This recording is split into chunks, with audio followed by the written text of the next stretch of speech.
আচ্ছা, এখন তো এটা বললাম যে ট্রি অ্যাড্রেস কোডটা আসলে কেমনে লিখি। ট্রি অ্যাড্রেস কোড লেখার জন্য আমার মেইন কাজ হয়েছে প্রত্যেকটা দুইটা দুইটা করে নিব, নিয়ে একটা টি এর মধ্যে স্টোর করব, আর ওই টিটা লাস্টে এই যে এতে স্টোর করব। এটাই মেইন জিনিস। এখন দেখ ফার্স্টে কি আছে, এই সাইডে ডান সাইডে এই দুইটা আছে। তো আমি ফার্স্টে দেবো T1 is equal to P plus C. এখন তারপর ডান সাইডে আর কি আছে, একটা আছে, তাহলে কি T2 কি হবে, T1 plus D, T1 plus D. এখন এই পার্টটা শেষ, এই পার্টটা কই স্টোর আছে, এতে না। তারপর কি A ইজ ইকুয়াল টু, এটা কি অ্যাসেম্বলি কোড জেনারেটরের জন্য না এটা হচ্ছে ইন্টারমিডিয়েট কোড জেনারেশন, FIR যেটা। এখন দেখ এটা বুঝছো, তাহলে এখন দেখ সব জায়গায় কি আমার 3টা করে অ্যাড্রেস আসতেছে না। তাহলে এখানে এই জিনিসটা খুবই ইম্পর্টেন্ট, বুঝ যে কেমনে আসলে এটা জেনারেট হয়েছে। এখন এটা আমার হয়ে গেল কাজ। এখন দেখ এই যে টুক ফার্স্টে কি করছি, 2টা করে নিছি, এখানে একটা জিনিস এক্সপ্রেশন প্লাস এক্সপ্রেশন এটা নিছি, এটার যে ভ্যালু ওটা কোথায় একটা T1 এ স্টোর করছি, ওটা T1 এর সাথে ম্যাচ করছি। তারপরে কি করছি, এটার সাথে প্লাস এক্সপ্রেশন। এখন দেখ এটার ভ্যালু কই স্টোর করছি, T2 তে নতুন একটা, তারপরে এই T2 ভ্যালু কই স্টোর করছি এতে। ক্লিয়ার? জিনিসটা বুঝছো? প্রত্যেক লাইনে কিন্তু এরকমই হবে। ধর আমি A is equal two B plus C plus D দিলাম, B is equal two C plus D plus A। এটা যদি হয় তাই এটাও কিন্তু তোর একই কাজই করা লাগবে। ফার্স্টে B plus C, T1 is equal two B plus C, T2 is equal two T1 plus D, আর তারপর হচ্ছে A। এই পার্টটুক শেষ। এখন A হবে কি T2। এখন দেখ এখানে তো আমার শেষ, এতে আমি ভ্যালু স্টোর করেই ফেলছি। এখন দেখ আমার তাহলে এগুলা ফ্রি হয়ে গেছে না, T1 T2 আচ্ছা হ্যাঁ ফ্রি হয়ে গেছে। তাহলে আমি এটা আবার নেক্সট লাইনের জন্য আবার একইভাবে করতে পারবো না, T1 দিয়ে T1 is equal two C plus D, হ্যাঁ T2 is equal two T1 plus A, আর তারপর হচ্ছে এটা কোয়েস্ট হবে B তে, B ইজ ইকুয়াল টু, বুঝছো? মানে প্রত্যেক লাইনে লাইনে T1 T2 ফ্রি হয়ে গেছে, প্রত্যেক লাইনে লাইনে কিন্তু আপডেট হচ্ছে T1 T2, প্রত্যেক লাইনে T1 T2 আপডেট না, এটা হচ্ছে রিফ্রেশ হয়ে যাচ্ছে, বুঝছো? এটাই হচ্ছে কাজ। এ কি করবে, এ ফার্স্টে একটা টি এর একটা কাউন্ট, দেখ এখানে একটা দিছে টি কাউন্ট, এই টি কাউন্টটা এই যে টি কতবার আসছে সেটা কাউন্ট করবে, 1 থেকে শুরু হবে। দেখ আমি ফার্স্টে কিন্তু T1 থেকে শুরু করছি, 1 থেকে শুরু হলো। সে কি করবে, এই কাউন্টটা নিবে, এখানে INT হিসাবে টি কাউন্টটা নিবে, নিল, নিয়ে একটা পয়েন্টার বানাবে, মানে ডাইনামিক মেমরি অ্যালোকেশন। হ্যাঁ ধরে যে T1, এই যে 1টা দিতেছে না, 1টা তো আমার প্রত্যেকবার নতুন করে জেনারেট হচ্ছে, এটা জেনারেট করার জন্য আমি ইয়া করবো। এখন এই 1 2 3 এটা যদি পাওয়া যায় তাহলে তো আমার হয়ে গেল। তারপর কি টি এর সাথে এটা অ্যাপেন্ড করে দেবো, তাহলে আমার হয়ে যাচ্ছে না। তাই এখন দেখ একটা ক্যারেক্টার পয়েন্টার নিচ্ছে, ডাইনামিকের মেমরি অ্যালোকেট করছে, এস প্রিন্টএফ করছে, মানে দেখ টি ডট পার্সেন্টেজ টি আর পার্সেন্টেজ জি, মানে কি টি এখানে আমার কি আসছে, কাউন্টটা আসছে, টি এর পর ওই কাউন্টটা অ্যাপেন্ড করে ওটা টি ভারে রাখছে, মানে এই যে এখানে আমি যেই ডাইনামিক মেমরি অ্যালোকেট করছে টি ভারে লাগছে, তখন তো শেষ, টি ভারে রাখার পর ওটাই রিটার্ন করে দিচ্ছে। ক্লিয়ার? এটাই হচ্ছে এইটার কাজ। তো বুঝছো? তাহলে হচ্ছে ওয়াইফাই এখন রান করে দেন, শেষ হয় না তো, এখন তো শুরু করলাম, ওটা ডিক্লারেশন শেষ করে, ইমপ্লিমেন্টেশন বাকি আছে। আচ্ছা এখন কাউন্টটা গেল, এখন আমার হচ্ছে তারপরে এটা ডিক্লারেশন শেষ, তারপর আমার টোকেনগুলা ডিফাইন করতে হবে, তাই না? এখন এখানে ফার্স্টে একটা দিচ্ছে এরর ভার্বস, এটা দিচ্ছে মেইলে, এটাতে না দিলেও হয়তো, এটা দিচ্ছে তোর এরর যেগুলো আসবে, তোর যদি কোনো এরর আসে সেটা একটু স্পেসিফিকভাবে দেখাবে, আর একটু এটা না দিলে তোর হচ্ছে জাস্ট সিনট্যাক্স এরর দেখাবে, আচ্ছা আর কোনো এরর ও আচ্ছা এখন কি টাইপের এরর আসছে, কোনো মানে ডিফাইন্ড আইডেন্টিফায়ার টাইপের কিছু না, এটা কিছুই না, এটা হচ্ছে তো এগুলা তো নোটপ্যাড প্লাস প্লাসে ওয়ার্ক করবে, তাই না? নোটপ্যাড প্লাস প্লাসেই করছে এটা। ও আচ্ছা ফুল সোর্স খালি এখানে খুলে রাখছে। আচ্ছা এখন দেখ এখন টোকেনগুলো যেগুলো আসছে কি কি আসছে, নাম্বার আসছে, ইন্টিজার আসছে, আইডেন্টিফায়ার আসছে, মেইন আসছে, নিউ লাইন আসছে, সেমিকোলন, লেফট কার্লি ব্রেসেস, আর কার্লি ব্রেসেস, এই যে নামগুলো আছে না, এই নামগুলো কিন্তু তুই এল ফাইল থেকে রিটার্ন যেগুলো করছিস, এই যে নিউ লাইন, এই রিটার্ন যে নামগুলো এগুলা কিন্তু সেম হতে হবে, আচ্ছা কারণ তুই রিটার্ন করতেছিস টোকেন, সেই নাম মাস্ট সেম হইতে হবে এখানে। আচ্ছা, না হলে তো বুঝবে না। হ্যাঁ, সেই টোকেনগুলো নিল। এখন দেখ এখানে আরেকটা আছে right left, percentage right, percentage left, এগুলা কি? এগুলো হচ্ছে অ্যাসোসিয়েটিভিটি। এখন অ্যাসোসিয়েটিভিটি তোর বুঝাইতে হবে, খুবই ইম্পর্ট্যান্ট এটা। এটা না বুঝাইলে তোর হচ্ছে ইয়া হয় যে অ্যাসোসিয়েটিভিটি এখানে এই প্লাস হবে নাকি আগে মাইনাস? হ্যাঁ হ্যাঁ, যদি এরকম থাকতো, যদি এরকম থাকতো a is equal two b into তোর b plus c into d, সবই পারে দেখে এটা যদি থাকতো তাহলে কি হতো? তোর আগে এটা রান হতো না, তারপর কি এটা রান হতো? সব পারে ভাই। তাহলে তোর এখন তোর এটা বুঝাইতে হবে না অ্যাসোসিয়েটিভিটি। তো এটা এখন অ্যাসোসিয়েটিভিটি আর প্রেসিডেন্ট দুইটা, এখানে দুইটা জিনিস হ্যান্ডেল করে, অ্যাসোসিয়েটিভিটি আর প্রেসিডেন্ট। পার্সেন্টেজ লেফট, হ্যাঁ পার্সেন্টেজ লেফট পার্সেন্টেজ রাইট মানে হচ্ছে রাইট অ্যাসোসিয়েটিভিটি, মানে রাইট থেকে যাবে, লেফট অ্যাসোসিয়েটিভ মানে লেফট টু রাইটে যাবে, আর এটা রাইট টু লেফটে যাবে। ও আচ্ছা, প্রেসিডেন্সি যে আমরা যেটা ব্র্যাকেট যে একদম 1 2 তে থাকতে পড়ছিলাম। না না না, অ্যাসোসিয়েটিভিটি আর প্রেসিডেন্স কিন্তু আলাদা। অ্যাসোসিয়েটিভিটি হচ্ছে তো ক্যালকুলেট করে দিতে হবে। দেখ বি প্লাস সি, এটা আমরা বি থেকে সিটা ক্যালকুলেট করব। এমএসবি এলএসবি এর মতো। এই যে হ্যাঁ, kind of. দেখ এইটা যেমন হচ্ছে এই পাশ থেকে এসে এরকম না? হ্যাঁ ধর আমি দিলাম a is equal to C, এখন এটা কি হবে? বুঝছি। a তে তোর c এর ভ্যালু স্টোর হবে না c তে এর ভ্যালু স্টোর হবে? ওকে, a তে c এর ভ্যালু না, তার মানে কি রাইট সাইড থেকে লেফট সাইডে ভ্যালু স্টোর হচ্ছে, তাহলে এটা কি রাইট অ্যাসোসিয়েটিভিটি না? Right association. মনে রাখ। তাহলে এটাই আমরা করব। এই যে দেখ রাইট এসওপি মানে হচ্ছে তোর অ্যাসাইনমেন্ট অপারেটর, ইকুয়াল যদি আসে সেটা সেটা রাইট অ্যাসোসিয়েটিভিটি দিচ্ছে। তারপর দিচ্ছে লেফট অ্যাসোসিয়েটিভিটি এলওআর মানে logical or, logical and some. এখন দেখ লেফট অ্যাসোসিয়েটিভিটি, এখন দেখ একটা জিনিস, এখানে আমি লেফট অ্যাসোসিয়েটিভিটি ঠিকই দিছি, মানে এগুলো আলাদা আলাদা লাইনে কেন দিচ্ছি, আবার এই দুইটা আবার একসাথে কেন দিচ্ছি, আবার এই দুটো আলাদা কেন দিচ্ছি? কারণ যত নিচে যাবে তার প্রেসিডেন্স সবচেয়ে হাই, মানে সে সবার আগে কাজ করবে, প্রায়োরিটি বেশি, বুঝছো? যে যত নিচে তার প্রায়োরিটি সবচেয়ে বেশি। প্রায়োরিটি যদি সেম থাকে তাহলে তারা সেম লাইনে লিখতে পারবে। প্যারামিটার সর্ট হচ্ছে ব্র্যাকেটটা দেখবে, তাই তো? হ্যাঁ ও এই যে আচ্ছা, বদমাশের মতো। হ্যাঁ দেখ ফার্স্টে এল প্যারেন্ট দেখবে, তারপর দেখবে মালডিভ দেখবে, তারপর অ্যাড সাব দেখবে। সবার ক্ষেত্রে সেম না। হ্যাঁ হ্যাঁ, হ্যাঁ। এই অ্যাসোসিয়েটিভ রুলটা স্যার একটা ফাইল দিছিল, ক্লাসরুমে আছে দেখিস, বদমাশ। ওখানে কোনটা কোনটা আগে হবে, লেফট হবে না রাইট হবে, প্রেসিডেন্স কোনটা আগে আচ্ছা। পড়ে, ওই ফাইলটা একটু ভালোভাবে দেখে আসিস, নাহলে দিলে উল্টাপাল্টা করবে অ্যাসিস্ট্যান্ট, উল্টাপাল্টা করলে তখন কনফিউজ হয়ে যাব। হ্যাঁ, কারণ অনেক কিছু একরকম লাগবে। যেমন যদি আমি বলি যে ধর হচ্ছে পাওয়ার, তুই কি লিখতেছিস? ধর এরকম যদি আসে দেখ তো, কি এ ইজ ইকুয়াল টু বি এটারও ছবি তুলে বি টু দি পাওয়ার, একটা পাওয়ার দিলাম বি টু দি পাওয়ার 3 পাওয়ার 4, এটা যদি আসে কি হবে? এটা মানেটা কি? এটা কিন্তু পাওয়ার বোঝাইতেছে, বি এর পাওয়ার 3 3 এর পাওয়ার 4, তার মানে কি? ইয়া ওমনে ওমনে 3 3 হ্যাঁ, তার এটা না বি টু দি পাওয়ার 3 3 এর পাওয়ার 4, তার মানে কি 4 এর পাওয়ার, এটার পাওয়ার আসবে, এটা এখান থেকে এনে আসবে, তারপর এটার পাওয়ার, এটা কি রাইট সাইড থেকে যাচ্ছে না? এটা পার্সেন্টেজ রাইট, এটা হবে রাইট টোকেন সো যেটা। এটা ইয়েতে ক্লাসরুমে দিতেছে। হ্যাঁ, এটা দেওয়া আছে অ্যাসোসিয়েটিভিটি আর তোর হচ্ছে প্রেসিডেন্সটা কোনটা আগে কোনটা পরে, এটা তো বুঝছো। এখানে আমরা তাই ডিফাইন করি, টোকেন ডিফাইন করি। আর যেগুলোর অ্যাসোসিয়েটিভিটি নাই, ধর আইডেন্টিফায়ার, এটা তো অ্যাসোসিয়েটিভিটি লাগবে, অ্যাসোসিয়েটিভিটি লাগে তোর অপারেটরগুলোর ক্ষেত্রে। Just operator. যেগুলো অ্যাসোসিয়েটিভিটি লাগে না ওগুলো জাস্ট পার্সেন্টেজ টোকেন দিলেই হয়। এখন দেখ প্রোগ্রাম, এখন আমি গ্রামার শুরু করবো। আচ্ছা, এখন বলছে এই প্রোগ্রাম তোর বলে দিচ্ছে প্রোগ্রাম স্টার্ট হবে মেইন ফাংশন থেকে। মেইন ফাংশনের ফার্স্ট হচ্ছে, মেইন ফাংশন আমরা কী করি এরকম থাকে না, মেইন, তারপর এখানে বহুত কিছু থাকে, কোডটা থাকে। তার মানে কি ফার্স্ট শুরু হবে তোর মেইন দিয়ে, তারপর এই প্যারেন্থেসিস, তারপর কি নিউ লাইন, তারপর এটা, তারপর এখানে অনেক কিছু কোড, তারপর এটা, এই জিনিসটা এখানে লাগছে দেখ, মেইন লাগছে, তারপর এল প্যারেন্থেসিস, তারপর রাইট প্যারেন্থেসিস, তারপর লেফট কার্লি, মানে এটা আসলে এখানে না দিয়ে এখানে দিচ্ছে আর কি, এখানে দিয়ে নিউ লাইন, ডিক্লেয়ার করতেছে। মেইন ডিক্লেয়ার করতেছে আর কি, এল কার্লি নিউ লাইন, তারপর স্টেটমেন্ট। এই স্টেটমেন্টের মধ্যে এই যে আমার এখানে হাবি যাবি যা কোড সবগুলো থাকবে, তারপর আর কার্লি শেষ।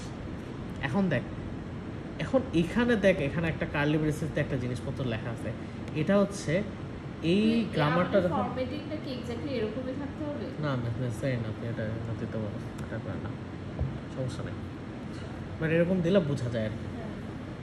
আচ্ছা এখন দেখ, এটা দিলাম সব কিছুই হইলো। এখন এই যে কার্লি ব্রেসের মধ্যে আসলে কি থাকে, এই কার্লি ব্রেসের ভেতরে যেটা থাকে সেটা হচ্ছে তোর যখন এই পুরা জিনিসটা এক্সিকিউট হয়ে যাবে, এই পুরা গ্রামারটা যখন ফুললি এক্সিকিউট কমপ্লিট হবে, তখন আসলে আমার কি কাজ করতে হবে পুরা গ্রামারটা। ধর এখানে আমি মেইন এই গ্রামারটা কিন্তু পুরো এক্সিকিউট কখন হবে জানোস, যখন একদম আমি নিচ থেকে রিডিউস করতে করতে উপরে চলে আসবো একদম ফার্স্ট পর্যন্ত। এটা আমার ফার্স্ট স্টেটমেন্ট না প্রোগ্রামটা। ও আচ্ছা, হ্যাঁ আমরা যে পার্স ট্রি জেনারেটর ধর এই যে দেখ, আমি যখন প্রোগ্রাম দেখলাম, হ্যাঁ প্রোগ্রাম দিলাম, তো এটা আমি লিখলে কি হবে, ট্রি আকারে মেইন থাকবে, এটা থাকবে, এটা থাকবে, তারপর এটা থাকবে নিউ লাইন, তারপর কি এক্সপ্রেশন, তারপর এটা থাকবে, তারপর ধর এক্সপ্রেশন থেকে আরও থাকতে পারে A is equal to B plus expression, এখান থেকে আরও নামতে পারে। এখন তোর এই লাইনটা পুরাটা কমপ্লিট হবে যখন এইগুলা নিচ থেকে সব আইসে এই পুরাটা কমপ্লিট হয়ে এখানে যখন যাবে, তখন এটার এক্সিকিউশন কমপ্লিট হবে, তখন এই ভেতরে যা আছে এটা লেখা, এটা এক্সিকিউট হবে। বুঝছস? ক্লিয়ার? এই জিনিসটা ইম্পর্টেন্ট, কারণ সামনে এটা নিয়ে তারপরে এই কোড এখানে জেনারেট হয়, আর বেশি নেই। দেখ এখন এখানে আমি কি করছি, দেখ আমার যখন পুরা এটা মানে কি, এই যে এই প্রোগ্রামটা এক্সিকিউট হওয়া মানে কি, আমার পুরো প্রোগ্রামটাই শেষ হয়ে গেল না?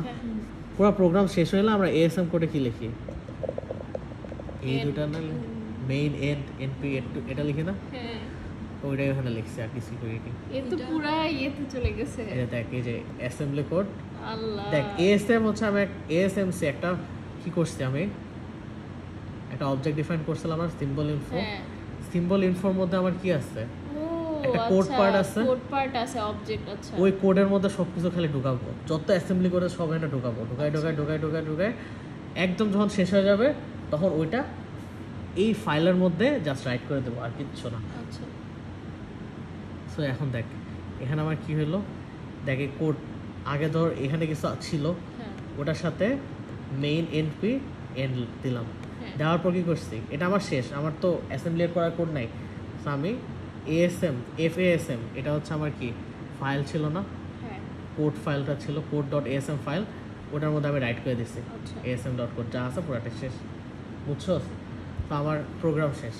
এখন থেকে আরেকটা, এখন স্টেটমেন্টকে যদি ভাঙি, স্টেটমেন্টে কী করছে, স্টেটমেন্ট অথবা লাইন থাকতে পারে অথবা শুধু লাইন থাকতে পারে, এটা গ্রামার, এটা বোঝানোর কিছু নাই। এখন এটা হইলে তোর কোনো ফাংশন নাই, তুই কোনো কাজ করবি না, নর্মাল। এখন ধর লাইন আসলো, এই যে লাইনটা পাইলি, এটা বা এই লাইনটা পাইলি, এখন ওটা ভাঙতে পারে, ওটা ভাঙতে পারে কি এক্সপ্রেশন ডিক্লারেশন আর নিউ লাইন। এখন এক্সপ্রেশন ডিক্লারেশন, এখন তার একটা লাইন আমার কি আছে, ধর এই প্রোগ্রাম অনুযায়ী যেটা বলছিল মেইন, ধর A is equal to B plus C, B is equal to E plus F plus G, ধর একটু আছে, দেখতে পারতেছিস? হ্যাঁ ধর একটু আছে। এখন ধর আমার এই পর্যন্ত তো আসলাম, স্টেটমেন্টটা এক্সিকিউট করব, স্টেটমেন্টটা এখানে আসলো, এখানে এসে কি করবে, এখানে আসলো, এখানে এসে সে স্টেটমেন্ট আর লাইন দেবে অথবা লাইন নেবে। এখন এখানে আমার কোনটা নিব, অবভিয়াসলি এটা নিব, কারণ আমার এখানে দুইটা লাইন আছে, একটা লাইন দিতে হবে না, স্টেটমেন্ট লাইন নেবে, তারপর আবার ওই লাইন স্টেটমেন্টের মধ্যে লাইন বসাবে, তাহলে কি লাইন এরকম থাকে না, হ্যাঁ মানে মেইন প্রোগ্রামের পর এরকম করে আসবে আর কি। যাই হোক, এটা হওয়ার পর তারপর আমার এই দুইটা লাইনের তো জায়গা গেছে। এখন এই দুইটা লাইনে কি থাকবে, কিছু অ্যাসাইনমেন্ট অপারেশন আছে আর এই সাইডে কিছু এক্সপ্রেশন আছে না, তার মানে কি এটা, ইনপুটটা দেখি, আচ্ছা ঠিক আছে। এখন দেখ এইটা ডিফাইন করার জন্য, এই যে এই পার্টটা ডিফাইন করার জন্য, এই যে ধর এটা একটা পুরো লাইন, এই পার্টটা ডিফাইন করার জন্য ওরা এই যেটা লিখছে এক্সপ্রেশন ডিক্লারেশন, এটা ধর একটা এক্সপ্রেশন ডিক্লারেশন, তারপর নিউ লাইন আসলো, তারপর আবার একটা এক্সপ্রেশন ডিক্লারেশন, তারপর নিউ লাইন, এরকম যদি 9 থাকে, আর না থাকলে তো শেষ হয়ে যাবে। এই কাউন্টটা কি রে, টি কাউন্ট বলতেছি এখন দেখ, টি কাউন্টে যে বললাম না, টি এর যে কাউন্টটা, যে intermediate code generation T1 T2 হয় না, ওইটা হচ্ছে কাউন্ট। এখন দেখ এখানে নিউ লাইন, এখন এখানে টি কাউন্ট 1 কেন করতেছি? আমি তোকে এখানে একটা জিনিস দেখাইছিলাম যে এটার জন্য কি করলাম, এটা যখন একদম শেষ হয়ে যায় আমি আবার এটার মধ্যে যে T1 T2 ইউজ করছি ওগুলো আবার এখানে আবার ইউজ করতে পারবো না। তার মানে কি টি এর ভ্যালু আবার রিসেট হয়ে 1 এ চলে যাচ্ছে না? নিউ লাইন যখনই পাবো টি এর ভ্যালু রিসেট হয়ে আমার 1 এ চলে যায়, এর জন্য টি কাউন্টকে 1 করে দিচ্ছি। আচ্ছা ক্লিয়ার? আর ওখানে প্রিন্ট করে দিচ্ছে আর কি, এবার একটু রান হয় না, কাজ আছে তো। খালি রাডি করতে দেয় না। গ্রামার তো শেষ হয় না, গ্রামার বুঝবি না, অল্প কিছু, এই দুইটা না, আছে। ঠিক বুঝে বুঝে।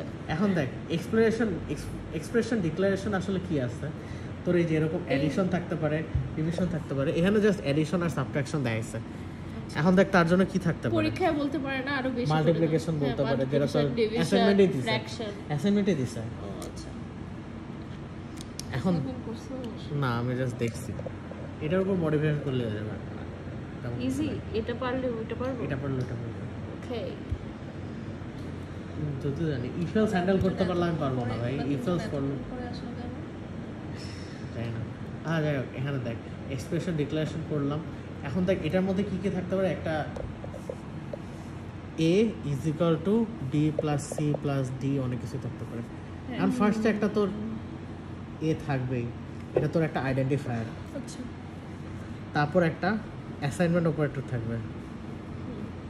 তারপর কি, তারপর অনেক কিছু থাকতে পারে, তাই না?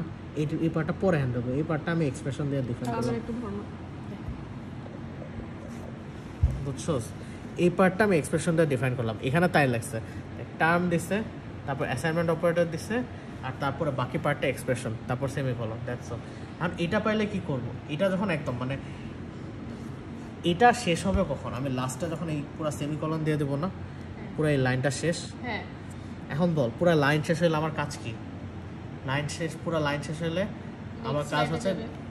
হ্যাঁ দেখ এখানে আমার টি কাউন্টকে আমার 1 ও ইনক্রিমেন্ট করছে না ডিক্রিমেন্ট করছে, ধর কি বলবো, আচ্ছা এই ডিক্রিমেন্ট কেন করছে এটা পরে দেখাচ্ছি। এটা তো আজকের অ্যাসেম্বলি কোশ্চেনের মতন পয়েন্টার কই স্ট্যাক কই এই ডিক্রিমেন্ট কেন করছে এটা একটু পরে দেখাচ্ছি, এটা সামনে দেখালে বুঝতে পারবো। যাই হোক যেটাই হোক, এই ডিক্রিমেন্ট করছে, ডিক্রিমেন্ট করে কি করছে, ওটাকে টেম্পে নিউ টেম্পে পাঠাইছে, কাউন্টটাকে নিউ টেম্পে পাঠায়, ওটা স্ট্রিংয়ে স্টোর করছে, হ্যাঁ স্ট্রিং এসটিআর দিয়ে একটা ভ্যালুতে স্টোর করছে। হ্যাঁ স্টোর করার পর ওটা স্ট্রিংয়ে কনভার্ট করে তোর সিম্বল ইনফোতে একটা অবজেক্ট হিসাবে পাঠিয়ে দিছে। আচ্ছা ক্লিয়ার? অ্যান্ড এই ডলার সাইন মানে হচ্ছে এই স্টেটমেন্ট যখন শেষ হয়ে যাবে, পড়ছিলাম না আমরা, হচ্ছে সিমেন্টিক রুল পড়ছিলাম না, হ্যাঁ, semantic rule সিমেন্টিক রুলে কি নিচ থেকে আমরা উপরে উঠতাম না, নিচ থেকে ভ্যালু কম্পিউট হয়ে ওই ভ্যালুটা আমরা তার প্যারেন্টে পাঠাইতাম না, প্যারেন্টে পাঠাতাম এই ডলার সাইনটাই হচ্ছে ওই প্যারেন্টে পাঠানোর যে ভ্যালুটা, যেটা আমরা প্যারেন্টে পাঠাই দেবো আচ্ছা ওটা। হ্যাঁ এখন দেখ আমার কাউন্টটা, এই কাউন্টটাই তো মেইনলি তোর এই সিম্বল ইনফোতে এই কাউন্ট আছে, এই কাউন্টটা এটাই তো আমার পাঠানো লাগবে উপরে, তাই না? দেন উপরে যাবে, তারপর ওখানে টি এর কাউন্ট করে তারপর বাকিটুকু কাজ করবো না, সো এর জন্য আমি এই অবজেক্টটাই পাঠাই দিচ্ছি পুরোটা। আচ্ছা পাঠায় এটা ডলার সেট করছি। এখন দেখ আমি এই জায়গায় দেখ এই লাইনটা এক্সিকিউট যখন শেষ হয়েছে তখন কোন লাইনটা জেনারেট হয়েছে, এই লাইনটা না? হ্যাঁ এই লাইনটা কি ছিল, বি ছিল, বিটা কি ছিল আমার এখানে, টার্ম ছিল না? হ্যাঁ টার্ম ছিল, টার্ম কি 1 নাম্বার পজিশনে না? 1 নাম্বার পজিশনটা অ্যাক্সেস করতে হলে $1 দেবো, 2 নাম্বারটা অ্যাক্সেস করতে হলে $2, 3 নাম্বারটা $3, 4 নাম্বারটা $4, বুঝছো? এর জন্য আমি ফাইল আইআরে রাইট করতেছি কি $1.getSymbol। আচ্ছা গেট সিম্বল কেন? কারণ হচ্ছে তোর সিম্বল টেবিল ডট এইচে এগুলা যদি আমি এই যে এটা প্রাইভেট না করে পাবলিক করতাম তাহলে গেট সিম্বল লাগতো না, এটা জাস্ট গেটার ফাইলটা জাস্ট কল করছে এখানে, বুঝছোস? আচ্ছা এখন দেখ $1 যেটা আসতেছে ওটা কি হিসাবে আসতেছে, দেখ এখানে আমি প্রত্যেকবার উপরে কি হিসাবে পাঠাইছি, একটা সিম্বল ইনফোর একটা অবজেক্ট হিসাবে পাঠাচ্ছি না? হ্যাঁ তাহলে আমি যতবার উপরে যাচ্ছি $1 $2 যাই হোক এগুলো সবগুলো কি সিম্বল ইনফোর একটা অবজেক্ট থাকবে না? তো এর জন্য গেট সিম্বল $1 টার্ম যেটা, এটার যে সিম্বলটা সেটা রিটার্ন করবে, মানে এটা আসলো, বিটা আসলো। তারপর কি অ্যাসাইনমেন্ট অপারেটর আসলো। তারপর কি আমার এক্সপ্রেশনে যে রিটার্ন ভ্যালুটা আছে ওটা না, এক্সপ্রেশন রিটার্ন ভ্যালু কি $3 স্টোর আছে, ওটার যে সিম্বলটা সেটা। এখন দেখ এই যে এখানে আসছে আমার T2, যেই T2টা আমার নিচের যদি কোনো ট্রি থাকে সেখান থেকে ভ্যালুটা উপরে উঠছে, হ্যাঁ বুঝছো? বুঝছি, প্যারেন্টের কাছে গেছি। এর জন্য আমরা এখানে এই যে অবজেক্টে সিম্বল ইনফো অবজেক্টে প্রত্যেকবার হচ্ছে এই যে টি এর কাউন্টটা স্টোর করতাম, বুঝছিস? মেইন রিজনটা কেন আমি এই অবজেক্টটা ক্রিয়েট করার জন্য, নাহলে দরকার ছিল না ও আমার। আচ্ছা, একটু আগে যে বলতেছিলি সামনে গিয়ে। হ্যাঁ এই যে সামনে যে হ্যাঁ, দেখ হ্যাঁ, এই যে ডলার কি করতো, ভ্যালু রিটার্ন করতো না আচ্ছা, উপরে। হ্যাঁ হ্যাঁ এখন এখানে $3 কি এক্সপ্রেশন নিচে তো আরো ট্রি আছে, ওগুলার ভ্যালু তো এখানে আসতেছে। সো ওই নিচে থেকে এরকম কোনো একটা ভ্যালু পাঠাইছে যেটা এখানে আসছে, ওইটাই আমরা গেট সিম্বল দিয়ে অ্যাক্সেস করতেছি। আচ্ছা। এটা 1 মিনিট wait